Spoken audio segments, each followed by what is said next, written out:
Welcome to the Freedom Nation podcast with Jeff Kickle. On this show, Jeff shares his expertise in financial and retirement planning from a different perspective.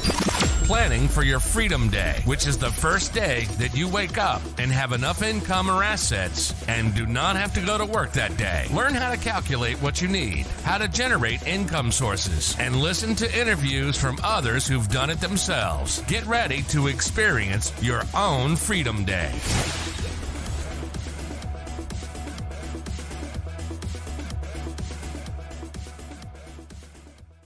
Hey, everybody. Welcome to the Freedom Nation podcast. This is Jeff again, and I am super excited today. It's another of our entrepreneur interviews, interviewing people who have gone from one world to another. They've found their freedom. They've been able to build businesses, been able to come up with additional outside income and replace their primary sources of income. So today, I'm going to be interviewing Neel Parekh. Neel is with a company or owns a company called Maid This. They are a maid service that kind of has a little bit of a different approach. So Neel, welcome to the show, my friend. Thanks for having me. Excited to be here.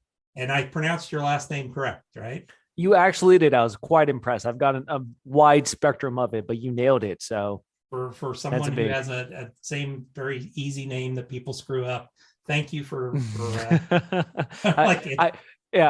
I don't want to guess on your last name, so I'm just going to keep calling you Jeff.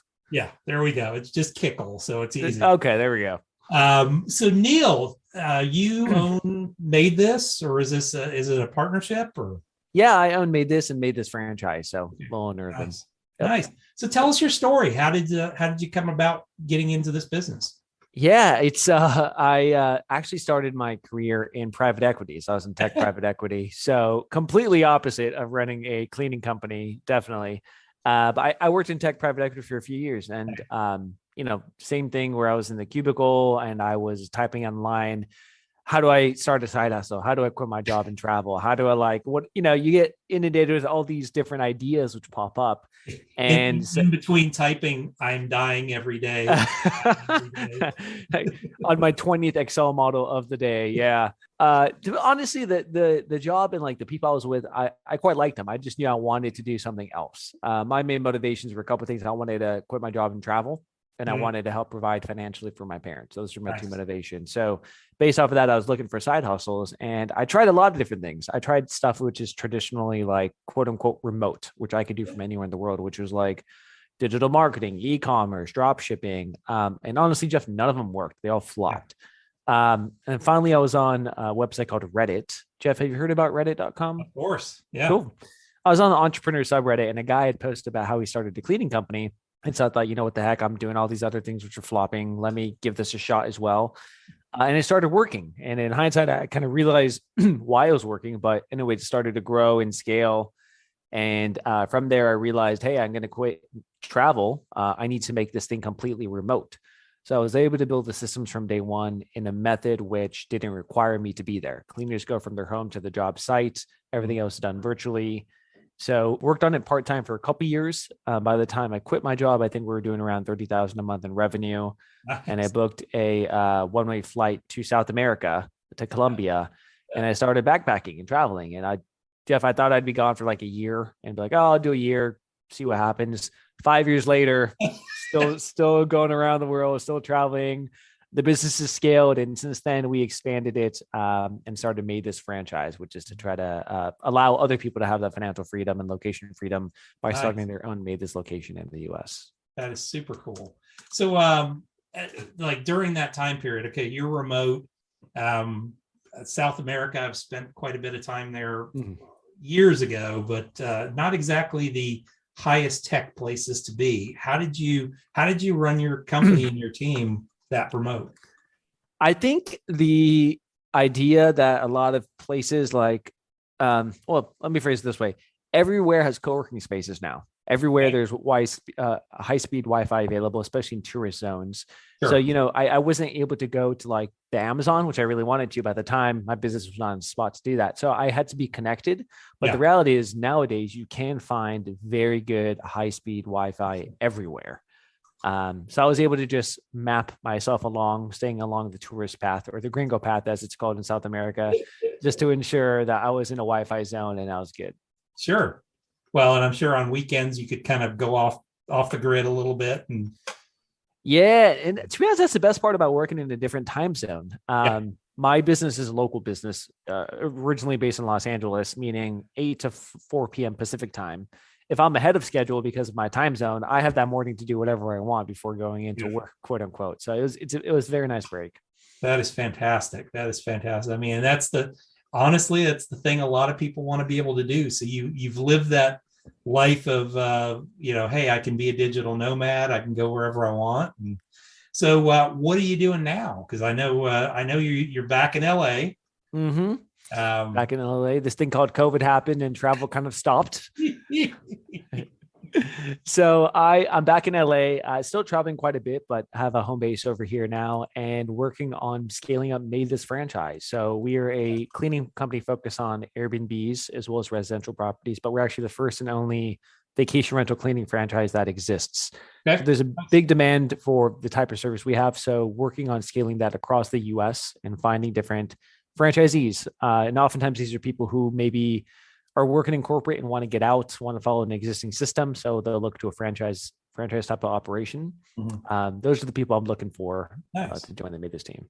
So that's the main focus of what we do. Yeah. So what type of technology? I mean, I'm guessing there's some type of technology you provide to be able to dispatch and. Yeah. A couple of pieces of software that help with scheduling, taking online bookings. A lot of what's, I guess, different about us compared to other cleaning franchises, which is crazy to say, is just like simply offering online booking, flat rate pricing. Okay. You could book in 60 seconds. Things like this is not revolutionary, but you realize that when you're dealing with home services and local services, it is ahead of the time because a lot of your competitors just don't really know what they're doing. So just kind of staying current and making sure we're very seamless and tech friendly has been the key for us. Yeah. Well, and I mean, if you're an Airbnb or VRBO or you're used to technology and right, you expect that, I would assume the same thing from your world. So yeah. If somebody wants to become a franchisee, what's the process with you? Because I'm guessing there's not a whole lot of, you don't have a lot of infrastructure to buy into. I mean, you just find people.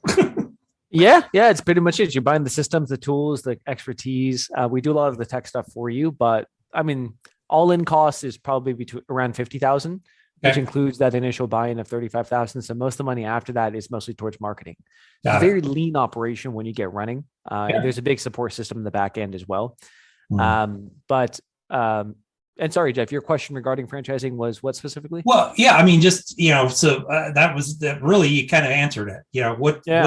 What's the buy-in, and then what's really it afterwards? And I mean, it sounds like you provide them with everything they need to get started, and it sounds like some help with marketing too. Yeah, I usually say, like, if you're interested in franchising, at least for us, but just any franchise system, it's usually a 2 to 3 month process of vetting, and that's good for both sides, because once you join a franchise system, I'll say from my experience, from example, I want to make sure you're the right person, right? So we're pretty picky because we're going to be working together for a while about who to bring into the system. And once you're onboarded, couple months of what I call Maid This University training. You go and start your franchise location, then ongoing support, weekly coaching, a whole ops manual, online courses. So there's a big support system on the back end for you once you actually get in the door. Yeah, typically you'd expect 2 to 3 months of vetting is kind of how I describe it. Yeah, and then from there, okay, we can get married, and we're going to go on from there. And we like each other. Cool. Yeah. So, like, I mean, are you developing out markets right now? So you have master franchisees, or is it really just kind of plunking them into different markets and seeing how they succeed in those markets? Hey, you know quite a bit about the franchise world. We're not doing master franchisees. Franchisees where you sell like an entire state and someone has the ability to franchise there. We're doing individual franchisees. So we have a couple locations right now, Denver and Myrtle Beach, and looking to expand across the US now. Nice. What's been that experience? Because it's beginning, you're starting out. I talked to a gentleman last night that has a coffee company that he's probably 10 years into the franchising world. So he's got like 21 locations now.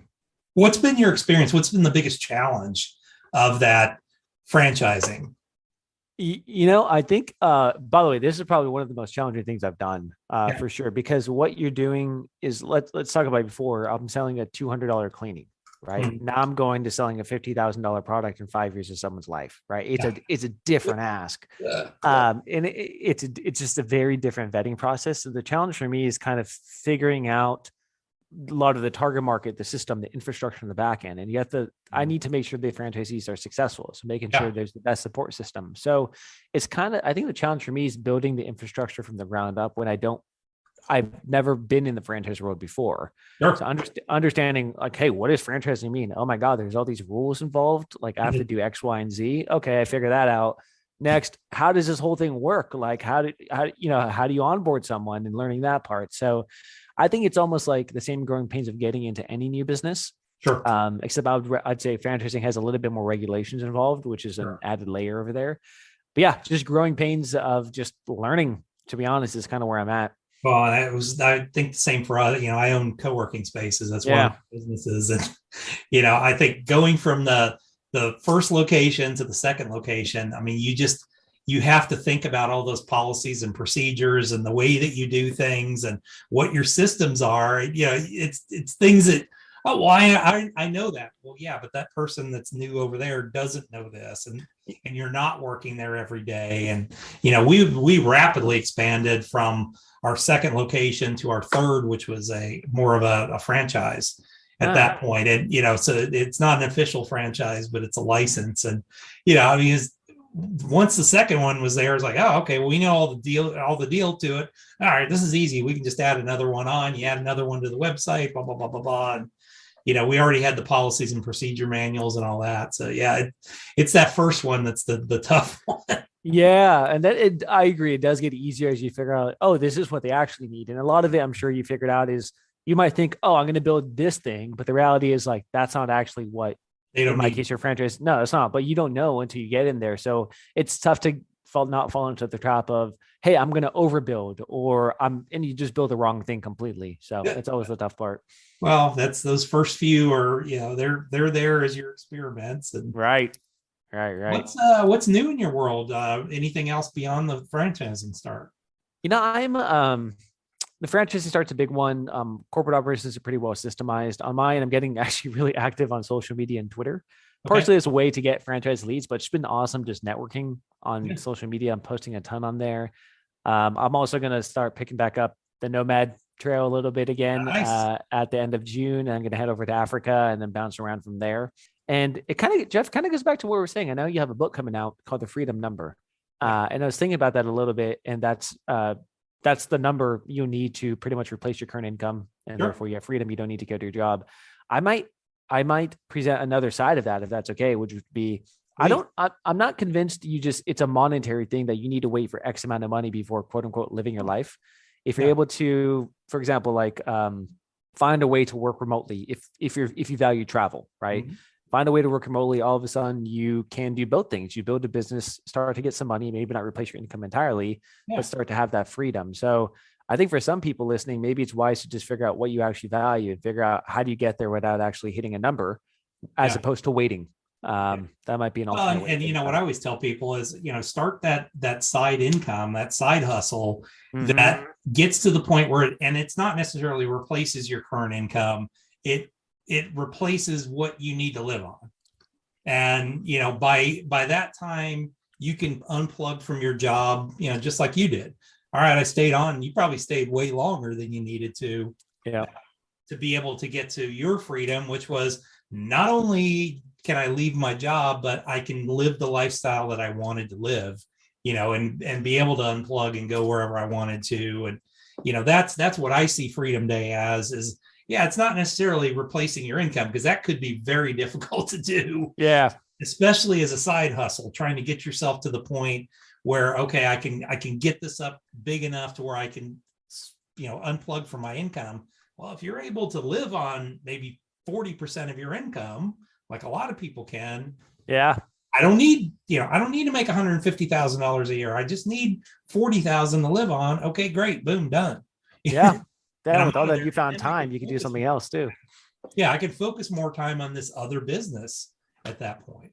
Yeah, absolutely. And I guess a testament to that. I know my first year of quitting and traveling, we doubled the business. Yeah. Why? Because I was able to focus more on it. Sure. Right. And you get a little bit of steam as well from this first couple of years. So absolutely. Didn't create as many spreadsheets anymore. So I mean, yeah, exactly. You realize how much time you spent just spinning your wheels doing spreadsheets, and Oh man, just actually focus on generating revenue. Exactly. Not being a cog in the machine. That's exactly right. Well, cool, man. So let's jump into the fast 5 questions then. Let's hit it. All right. So number 1, you wake up in the morning, business is totally gone. You have $500 in your pocket, laptop, computer, a place to live, food and drink. What are you going to do first? Put that $500 on black in Vegas. No, but serious answer, I'd probably work my network and get some consulting gigs for business and coaching. And I think that's a benefit of building your personal brand on the internet.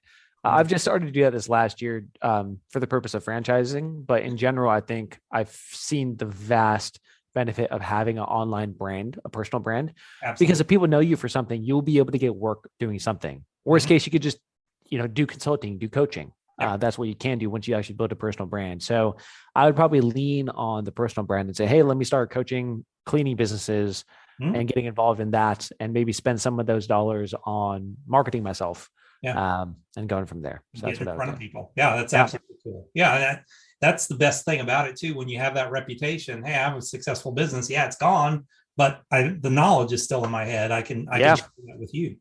Absolutely. What's the biggest business mistake you've ever made? Oftentimes, I think it's not firing fast enough. Okay. Right. And I think this goes back to management and understanding what type of personality you have in order to be a manager. Some people are completely comfortable with firing. I typically was not. So I'd kind of close my eyes and hope for the problem to go away. And the reality is it doesn't go away. Yep. And many times it kind of festers. And let's say you have a bad apple in your company, but maybe you like the person, but it's not the right fit, or it's a bad attitude. The reality is it causes a lot more problems than just lack of productivity. Other people are also unproductive. They're thinking about it, talking about it. It absorbs a lot of time, not to mention you're just delaying the inevitable. So I think there's a lot of negatives I didn't realize by my inaction. Yeah. So I'd probably be a little bit more decisive with letting people go. That's as my friend Jim Cathcart puts it. He's like, you can't grow a redwood from an acorn. And sometimes they're just not the right fit. We want them to be that giant sequoia, and they're starting out as an acorn. They're just, they could grow to be a really nice oak tree, but they're not going to grow to be a sequoia. Right. And I've been, the same problem. I see more in people than they see in themselves sometimes. And I project more into them than they probably realize that they actually could do. And, it's that same problem. I'm like, you get to the point where you're like, okay, you're just not going to be a fit, and we're going to have to let you go. But that could have festered for way too long before that. So yeah, absolutely. Well said. What's a book that you would recommend for our audience? I'm going to give you an alternative kind of book. One I just read. It's called The Surrender Experiment. Uh-huh. Yeah, I'm not sure if you heard of it, but the author, he also wrote a book called Untether the Soul. Okay. And the Surrender Experiment is just his life story about how he kind of followed the flow of life and ended up pretty much running a $300 million public company. Wow. And he's just like complete yogi dude, just meditation guy, like lives in the woods, wears no shirt, and just running this massive company just because he kind of followed the flow of life. So it's a story of his life, and I found it quite inspirational. That's fun. That's awesome. Do you know what his name is? Michael Singer. Okay, awesome. Of course, that's the amazing thing about today's world. You can be a yogi dude with no shirt on, and you can actually end up running a CEO. Yeah, seriously, right? They'll probably give you more money in venture capital raising just by doing that. Exactly. Yeah. Well, you're an interesting guy. What's a tool you use every day in your business that you might recommend for our audience? I'll try to give you an example of a small one, which I think made a big impact for me. I use a Google Chrome plugin called Newsfeed Eradicator. Okay. And what it does is you select what social media outlets you want it to block. Ah. So I'm a culprit for like zoning out and going on Reddit. And right when I go on Reddit, this newsfeed blocks it. So I'm like, okay, it just shows me inspirational quote. That's it. Same for Twitter, same for like Facebook. So it's great because sometimes on Facebook, I just need to go check a message. But you know what happens when you're not paying attention. You're going to read something and go down the rabbit hole. You lose a couple of minutes here, a couple of minutes there. So this has actually been great. Oh yeah. So I just put it in, it blocks everything. I love it. Yeah, it's great. That is fantastic. I can see that especially on social media. I seem to do that on Twitter. I'll go down something will pop up because it's got those stupid little pop-up things. I'm like, oh. And well, let me see what that is. And then somehow I end up stuck on there reading a bunch of useless crap that I don't really need to use. Yep. So they get you. Does it work on mobile too, or? I'm not sure. It's Chrome extension, so I'm going to guess not for an app. Yeah. Well, I'm an Android guy, so maybe it does. Hey, maybe. What's the best way if somebody wants to contact you or has questions? What's the best way to get a hold of you? Sure. If you're interested in Maid This, you could just go to Maid This Franchise, MAIDTHIS franchise.com. You can go to my personal website as well, neelparek.com, NEELPAREKH.com. Message me there. Tell me you came from Jeff's show, and happy to answer as many questions as you have. So happy to help. That is fantastic, my friend. Well, Neel, thank you so much. I mean, I'm excited for you. I mean, this sounds like I think you're in the right place at the right time in a highly, massively fragmented business. I appreciate it, Jeff. I think you're pulling everything together in the right way, and it's I'm excited to hear hear how the story continues over time. So we'll have to keep in touch. Absolutely. Thanks for having me on the show, folks. As always, we do these shows Monday, Wednesdays, and Fridays. So look for them to be out, and we look forward to sharing more stories like this that Neel has, and of course, everything that he talked about is down in the show notes. So if you want to connect to some of the things that he was talking about, you can connect to him and connect to Neel directly right off of our website. So thanks a lot, and we will see you guys back here the next time. Thank you for listening to the Freedom Nation podcast. You can find us on Apple Podcasts and all the major channels. Wherever you're listening, please subscribe to the channel and leave a rating and review. If you have friends and family that could benefit from their own Freedom Day, please share with them. Finally, join Freedom Nation by following us on Facebook, Instagram, and Twitter.